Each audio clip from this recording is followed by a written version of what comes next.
Welcome back, gamers. Today I'll be reviewing Ys 10 Nordics, a game that brings a fresh face to the beloved franchise known for its high-octane combat and adventure spirit.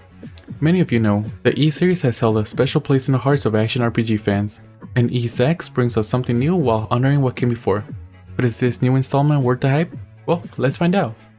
Set in the early years of Adolf Christian's adventure, Ys 10 Nordics opens with our iconic red-haired hero journeying by sea, only to find himself entangled with Viking-like people known as the Normans.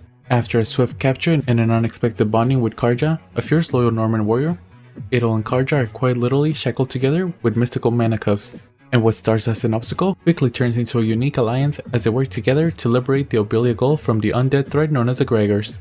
This game's Norse-inspired themes gives the story a grounded yet adventurous feel, and Karja's character is one of the game's biggest highlights. While Adol remains his resilient, mostly silent self, Karja's growth from a fierce loyal warrior of her people to Adol's closest companion adds an emotional weight and depth we don't see often in the series. Their journey, labeled as shield siblings by Norman culture, makes for a touching bond that truly drives the narrative. And one of the boldest shifts in Ys 10 is the return of duel-based combat system. Abandoning the recent party-based approach, instead, Adol and Karja are the sole protagonists here, and each one brings a distinct combat style to the table. Adol is your fast-track hero, focusing on agile damage dealing skills, while Karja brings the power with heavy hits designed to break through enemy guards. But what really makes this game shine is the combination mode, which blends the style of both characters and opens up new abilities that are vital for tougher encounters. Switching between Adol and Karja is as simple as pressing a button, but mastering when to guard and when to attack is the key to thriving in combat. And for those who enjoy the adrenaline rush of perfect dodges, the Revenge Gauge has a satisfying twist, rewarding you with damage multipliers for well-timed defensive moves. And combat here is slower and heavier than past games, but this shift works for the game's favor, creating a need for progression over speed. It's a system that demands skill, timing, and focus, especially in the game's challenging boss fights. The combat is one of Ys 10's biggest triumphs, and for many, it might just be the best iteration of the series' action mechanics. And Ys 10 introduces a nautical element to the series, with Adol commanding Sandros, a ship that allows you to explore islands across the Obelia Bay.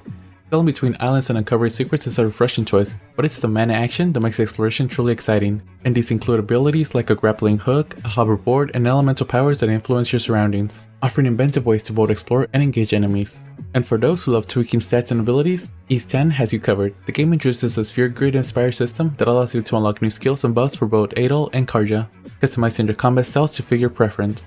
You can also upgrade weapons and gear, making each encounter feel like it has purpose and progression. Skills evolve with use, rewarding players who experiment and find their favorite combos. There's a satisfying amount of depth here, and it's easy to get lost in fine-tuning your build. Whether you're upgrading your skills or using mana seeds to boost stats, this game provides a strong sense of growth and development as you venture deep into the Gulf. Now, let's talk about the visuals. Ys 10 does an impressive job of maintaining performance on the Nintendo Switch, sticking to mostly stable 30 frames per second even in combat-heavy sections.